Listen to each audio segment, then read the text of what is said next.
Welcome back, ladies and gentlemen.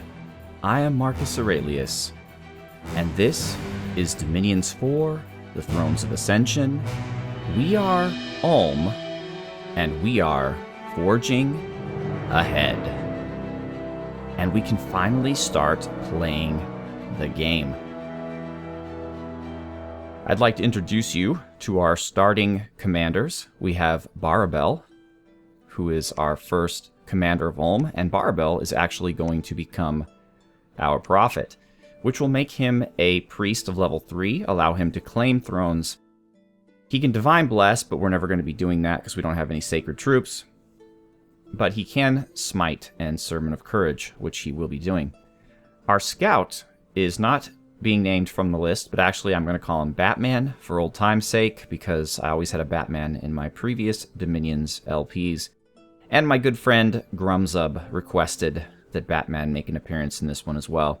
So I figure since this spy is most likely just going to be scouting around and then probably die, it makes sense not to give him someone's name. But we are first of all going to check out the throne province to see what kind of throne it is. I'm hoping it's a level 1 throne, because that will be easier to take over. If it's a level 3 throne, sure, it's great to have a level 3 throne right next to your castle, but it's really not, because I'm not going to be able to take over this province, and as a result, we won't be able to get the resources that we normally would from it. Actually, we have a bit more talking to do before we start playing. First of all, it hasn't even been 24 hours since I uploaded the first video. I just uploaded the second video, and already we have about 135 people on the naming list, which is fantastic. Thank you, all of you, so much. I am pretty confident that we will get through everybody, and I'm also pretty confident that, like my Dwarf Fortress Let's Play, the names will continue to filter in as the days go by. Not everyone is able to watch an LP series the minute it comes out.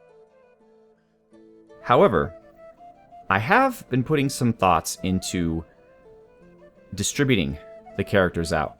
And while it's going to be first come, first serve, as I mentioned, most everyone who is a smith is going to be starting off researching, at least for a couple of turns. Some people who have randoms like Astral and Air, I might not want them to leave the castle at all, or just to site search or utilize their special skill until later in the game. Now, I know everybody wants to be someone who is involved in doing great and amazing things, so I will be routinely having people leave the castles, researchers leave the castles and get involved in the greater conflicts outside. But I thought one thing that would be kind of cool is if I have a number of smiths just sitting in the castle researching, and I need to take a couple of them out to go into a battle or go off with an army. What I'm going to do is I'm going to choose the people who are the most involved in the comments. Like, for example, especially somebody who wants to roleplay their character, or at least somebody who just comments, just to let me know that they're involved and they're watching this series. Those people I will remember, and they will get priority. So it's not a guarantee. I mean, obviously people who don't comment ever will get pulled out if I need them, if they have special skills or if they're a commander or something. But I do want to encourage people to participate. So that's how we'll choose if we have a bunch of people just hanging out, researching who's going to leave. And pretty much everyone is going to do their time and do some researching, because with Ulm, you're going to be recruiting a lot of Master Smiths, and they both research and are battle mages and are forgers, so they're going to do a lot. It's not like some nation where there's one particular mage that's always going to be a researcher and nothing else, and then one particular mage that's always going to be a battle mage and nothing else. So there's that. All right, so let's discuss our research priorities. And this might actually take a bit, because I want to kind of talk to you about what our nation's good at and what are some things that we really want. So naturally, what you want to look at first are things that our mages can cast on their own without any help from items or anything like that. So the Alteration School is where I'd like to begin, because that gives us a few good spells. It gives us Earth Grip, for example, which the Earth swallows a single target, and it does a fatigue attack, and it basically slows units down. In the early game when we're fighting smaller armies, that's actually quite helpful. Then we have Earth Might, which gives a small number of units increased strength. The more strength you have, the harder you hit. So both of these spells are level 1 alteration and are quite useful right out of the box for our smiths. Remember, the average smith with no randoms has 2 earth and 1 fire. Another good one is Combustion at level 2.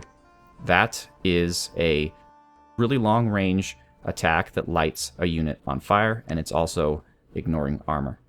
Resist Cold is situational, we don't really use it. Stone Skin is another good one. That basically makes your smith almost impervious to damage. Armor of Achilles will cause enemy troops' armor to fall off. This is especially useful for a heavily armored nation such as Black Ulm. And Earth Meld is basically a better version of Earth Grip, and it causes numerous soldiers of a 5 area effect to get pulled into the ground. So it's a good way of splitting up a large army so it's kind of strung out and your troops can take them one at a time. Iron Skin is then the next best thing. It's basically Stone Skin but better. Iron Skin gives you a higher protection and it is weak to lightning, where Stone Skin is weak to cold. Bark Skin, which is a nature spell, is weak to fire. Next, we have Temper Flesh, which is a great spell for our smiths to cast once it's available. It basically makes you resistant to all forms of melee damage. Well, physical damage, I should say, and also fire. So it makes you resistant to piercing, slashing, blunt.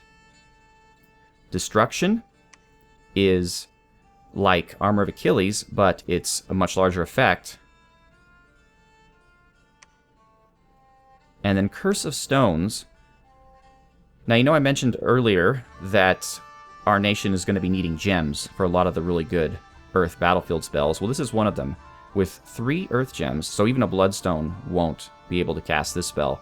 You would need additional gems, but it will cause the entire battlefield, so all of your enemies, to be weighed down. They'll fatigue more quickly, they'll move more slowly, and that's a real benefit if you're fighting a large army. Eventually, level 5, we want to get to Iron Warriors, which is basically Iron Skin, but for your entire, well, for a group of your units. So about 3 at a time. Maws of the Earth is a really big Earth Meld spell that have a big range and big area of effect, but it requires an Earth Gem, as I mentioned. So a Bloodstone would be pretty useful for someone who wants to cast that. Shatter causes constructs and lifeless beings to take damage. It's pretty situational. And just moving pretty fast here, there's really nothing else that we're going to be using in the early part of the game, so we'll stop there. Next, after we research Alteration, another good one is Conjuration. Specifically, what I want to get out of Conjuration is Summon Earth Power, which means that any of our smiths can cast this and they can gain another level of Earth Magic, so it'll take them up to level 3, and it will give them Reinvigoration, which is useful in the best of times, but is especially useful for us because we have the Drain Dominion. And while the Drain Dominion doesn't harm our researchers, it does cause our mages to fatigue more quickly, as it does the enemy as well. And all the rest are just basic summons that we're probably not going to be utilizing too much of in the early part of the game. I want to save our gems for construction. Of course, construction is very important to Ulm. We're not going to go there immediately because you need some gems first before you can start constructing things with them. But once we do have some gems, we definitely want to take this down, if we can, to level 6. That'll allow us to cast Legions of Steel in battle, which is an incredible spell that causes your troops' armor to be stronger. And I don't 100% know exactly what it affects. I know it affects Ulm, because we're all wearing armor. But for example, I don't know if it matters what material the armor is made out of. Like, for example, if it only works on iron and not copper or whatnot. But I think it would work on any type of metallic armor. Although it's not really clear. So it might also cause leather armor to be stronger. I'm not entirely sure. Another good one is Crusher Construction, which is a large Very tough unit. It's a magical unit, requires magical guidance, but it's a pretty good damage soaker. And then eventually, late in the game, we're going to want, weapons of sharpness. Forge of the Ancients is a really good one. Golems, it's another good spell with the combination of astral and earth, and they can be thugs. And then Iron Dragons, of course, are really fantastic. Mechanical Militia is almost a necessary spell, I think, for playing against the AI, because the AI likes to attack you with huge armies of chaff. And Mechanical Militia, what it does is all of your provinces, the province defense is boosted by a number of mechanical men, and they're very helpful.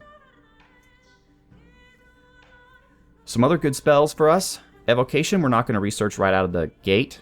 It's more of a later thing, but what we really want out of Evocation is, and notice we get Bane Metal Shards, which is actually Black Olm. We will not be using that.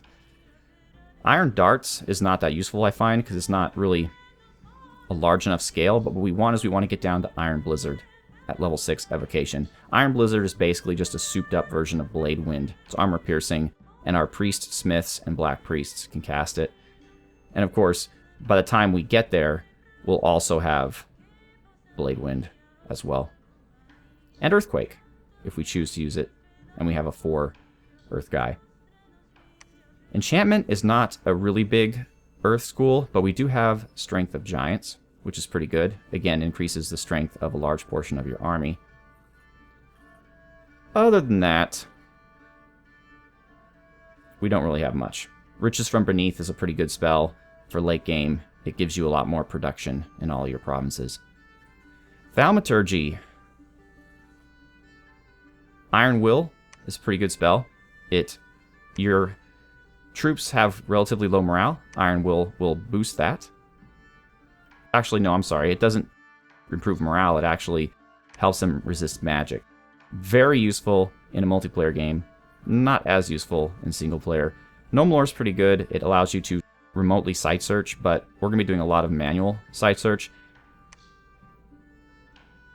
So here is the big spell. This causes all of your troops in the entire battlefield to be a bit more magically resistant.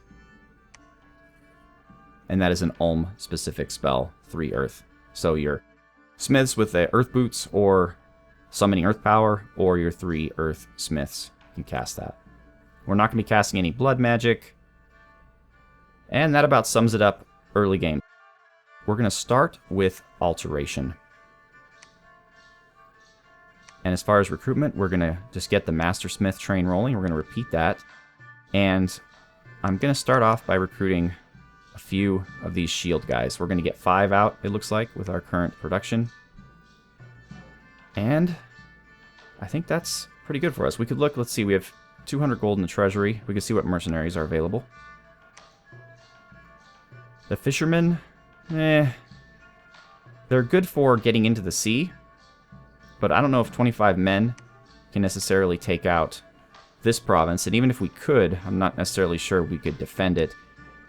And I'm also pretty sure that a land-based castle cannot draw resources from a sea province. Oh, this is a pretty well-connected sea province. Oh, you know what? One thing we want to do first off is we want to turn on the income box and the names. This will allow us to see what the names of the provinces are, and will also allow us, once we start getting some intelligence, to make smart decisions on where to attack based on the level of income and production that we would expect to get from them.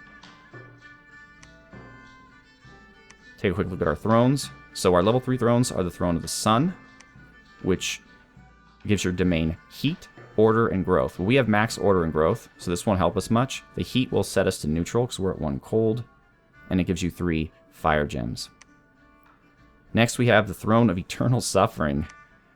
That will give us order, productivity, and misfortune. So we again have max order and productivity, so that won't do anything for us. And the misfortune will be pretty bad. We'd have misfortune 1. I mean, the order will lower the events, but if this is something that I don't really want to have right away, and since it doesn't apparently give us any gems, it might be a throne that if we do manage to take control of, that we wait until later to actually activate it. Bureaucracy, order +1, but it costs us 100 gold. I'm not entirely sure what a Dominion conflict bonus is. I guess that means if two pretenders' dominions are competing over the same province, this gives you the edge on that, perhaps. It also spreads dominion quite a bit, so that's pretty good.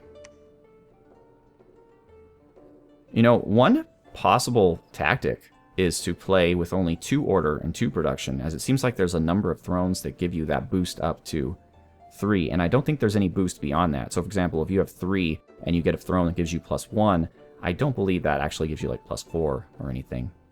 Throne of the First Age increases magic. Yeah, that's not really a Ulmish thing. Throne of Life, growth +1, useless to us. We already have growth +3, but the 3 nature gems would be pretty good. Throne of the Moon, precision, well, we don't care about that. Growth +1, again, water and astral. So basically what we're seeing here is the bonuses from these thrones aren't really going to do much for us. They're just giving us what we already have. And then a number of level 1 thrones with various benefits associated with them. I'm eager to see what the throne in Highwoods is. So let's do that.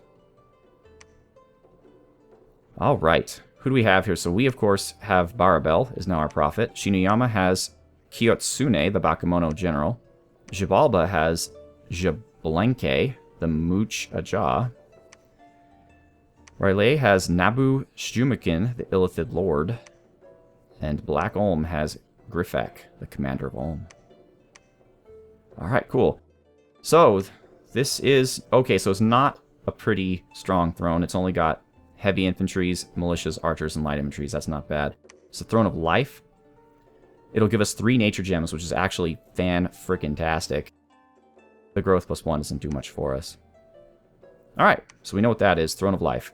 So we're going to send Batman now down to Azemar. And we'll eventually see what this throne is. This throne. Okay, so here's what I mentioned to you when I first set up our Pretender. This is a river. This can only be crossed if you are amphibious or if both sides are under a cold dominion. So in order to get to this throne, what we're going to want to do is control both of these areas so that the river gets crossable. And then maybe in the wintertime, we can cross over, take this, and so on and so forth. Alright, so who are our enemies here? Jaguar tribe, they're pretty weak, but there's a lot of them, potentially. Archers and militias, very weak. Militia, light infantry is also very weak. And ghouls and soulless. This will be tough because being undead, they have perfect morale and will not rout. So it seems like I want to swing around here. Now it would be easiest to go here and down. That way we don't have to go back to Ulm. But I think it might actually be a bit smarter to start with an easier group than the 70 Jaguar tribe people. We're going to give these guys to Barabel. We're going to put them up in the front. And we're going to set them to... Normally I'd go hold and attack, but since we're early and they're pretty weak and we don't have any ranged troops, we're just going to go with that. These guys will be up here. Attack rearmost. And these guys, the same. Moving back a little bit. And attack rearmost. Alright, and we have a new Master Smith, Alfred. And he's not going to be Alfred. He's actually going to be...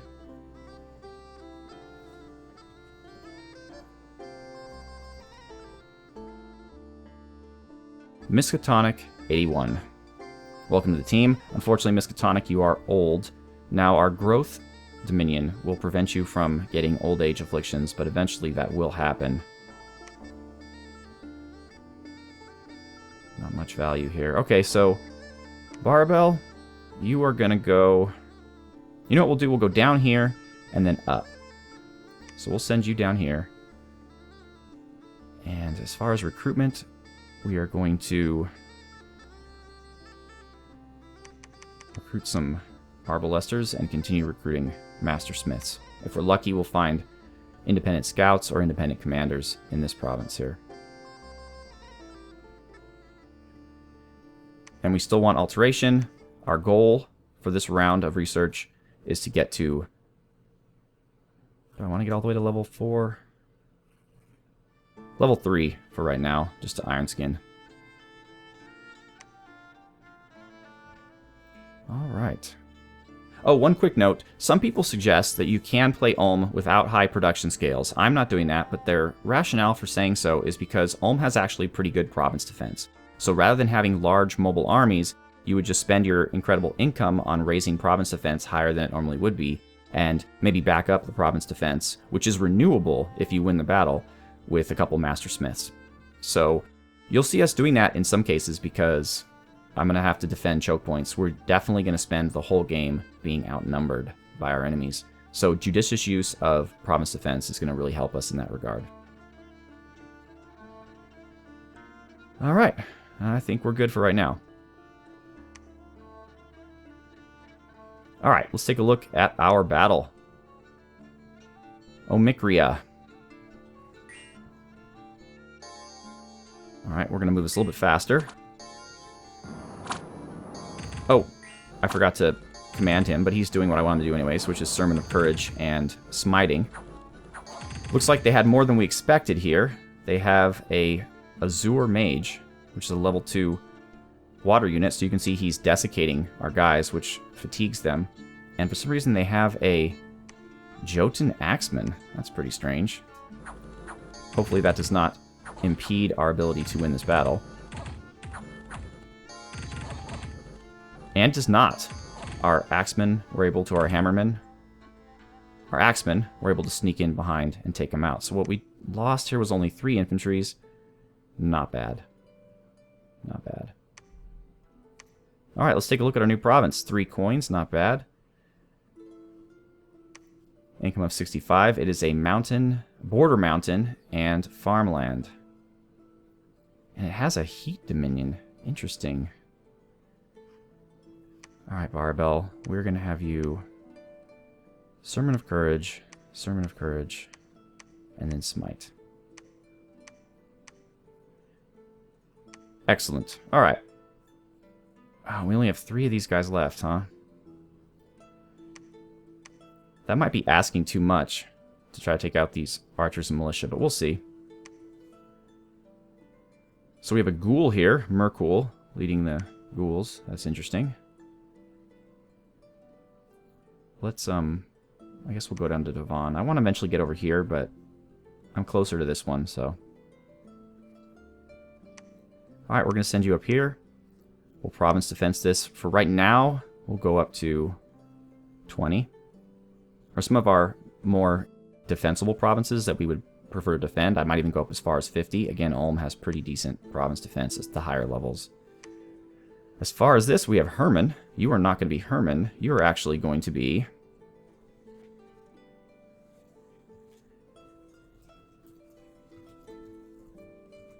Abstract Trader Hero. And you are not Old Age. Luckily for you, you're still going to research, though, for right now. And for recruitment, we're going to recruit another couple of our shield guys. Oh, right. Alright, so we have Indie Scouts and Indie Commanders. Perfect. So we're going to set up a commander, first of all. And we also have Indie Archers, which are actually beneficial to us. They're not as good as our Arbalesters, but they fire every round instead of once every 3 rounds. And they're a lot cheaper, so we could mass them. They don't require as much production as our Arbalesters, who require nearly as much production as our infantry units. And yeah, we're still kind of where we're at. Any Magnus's crossbows.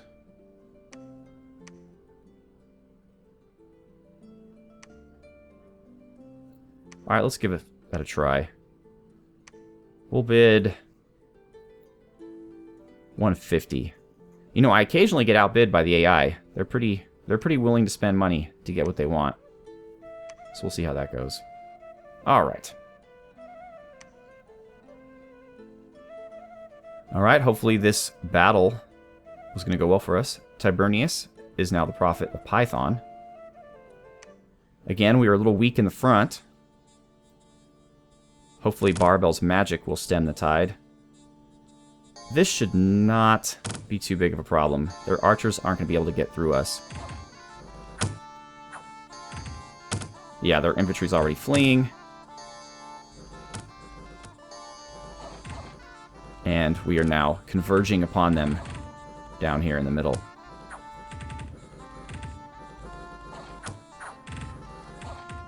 And they're gone. Nice. We did, however, lose 2 infantries of Ulm. Hopefully they're not the shield guys. Let's take a look. Interesting. 2 heat dominion. And they're under my influence. So that... Oh, right, it's summertime. That's probably what... Yeah, sorry. Sorry, guys, it's summertime, which gives you the heat dominion. Our cold dominion is actually reducing it to only 1. Henrik, you are old age as well, and you're going to be...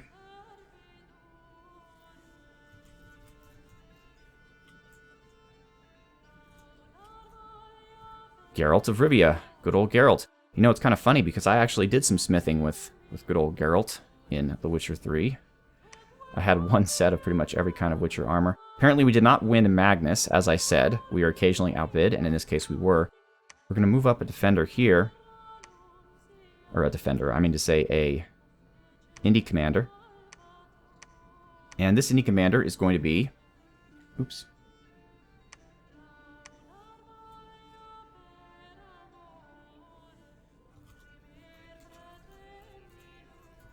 Conand Constantine.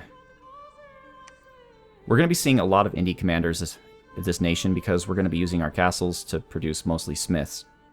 There are a couple turns when you get a castle up, if you don't yet have a lab up, that I'll be recruiting spies and commanders just to fill the gap.